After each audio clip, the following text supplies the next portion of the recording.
1750 ईस्वी खुरासान की जमीन से उठती हुई एक इनकलाबी लहर उमैया खिलाफ को हिलाकर रख दिया और इस इनकलाब का नाम था अब्बासी रेवोल्यूशन। उमैया जिनका दावा था कि वो इस्लाम के असली वारिस हैं, लेकिन उनके रूल में मुस्लिम उम्मा में नफरत और फिरका वारियां बढ़ चुकी थी, जबकि अब्बासी जिनका ताल्लुक बनु हाशिम से था, मोहम्मद सल्लल्लाहु अलैहि वसल्लम के चाचा अब्दुल मुतालिब की नस्ल से उनका दावा था, वो ही असली वारिस हैं। और इसी दावे को सबूत देने के लिए वो उमैया के अगेंस्ट खड़े हो गए। खुरासान की गुमनाम शहर मिर्च से उठता हुआ अबू मुस्लिम का लश्कर ब्लैक स्टैंडर्ड्स का आलम उठाए निकल पड़ा। यह लश्कर जंग के लिए नहीं बल्कि इंसाफ के लिए लड़ रहा था और हकूक के नीचे उमैया के जुल्म के नीचे दबा दिए गए थे।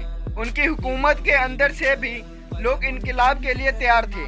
मवाली जो नॉन अरब मुस्लिम थे, उनको उमैया हुक्मरान हमेशा दूसरे दर्जे के शहरी समझते थे, लेकिन अब्बासी ने इन मवाली को अपनी ताकत बनाया और इनका साथ मिलाते हुए उमैया के खिलाफ जंग छेड़ दी।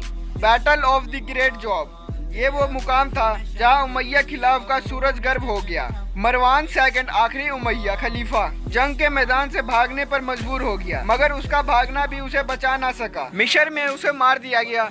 उमैया की फैमिली के बाकी लोगों को भी खत्म कर दिया गया, सिवाय एक जवान लड़के के जो निकल भागा और फिर स्पेन में अपनी हुकूमत कायम की। वो जवान लड़का आखिर कौन था? अगर जानना चाहते हो तो सब्सक्राइब। बगदाद जिसे अल मंसूर ने 762 ईस्वी में कायम किया, वो अब्बासी एम्पायर का दिल बन गया। यह शहर न सिर्फ सियासत का मरकज था, बल्कि यहाँ से तालीम, साइंस और कल्चर के नए असर पूरी दुनिया में फैल रहे थे। बगदाद में खिलाफत का दौर आया। अब यह मकाम था जहाँ से अब्बासी खिलाफत ने अपनी इज्जत और शान को पूरी दुनिया में मशहूर कर दिया और इसी दौर से मुसलमान पूरी दुनिया में पॉपुलर हो गए। फिर यहीं से इब्ने सीना, इब्ने अल हसम और अल किंदी जैसे बड़े बड़े साइंसदान निकले। लेकिन वो कहते हैं ना, जो एक बार उठाए उसे कभी ना कभी तो गिरना पड़ता है। अगर आप यह जानना चाहते हो कि 1258 ईस्वी में क्या हुआ था और अब्बासियों की क्या क्या गलती थी जिनकी वजह से उन्हें इतना बड़ा नुकसान झेलना पड़ा, सब्सक्राइब।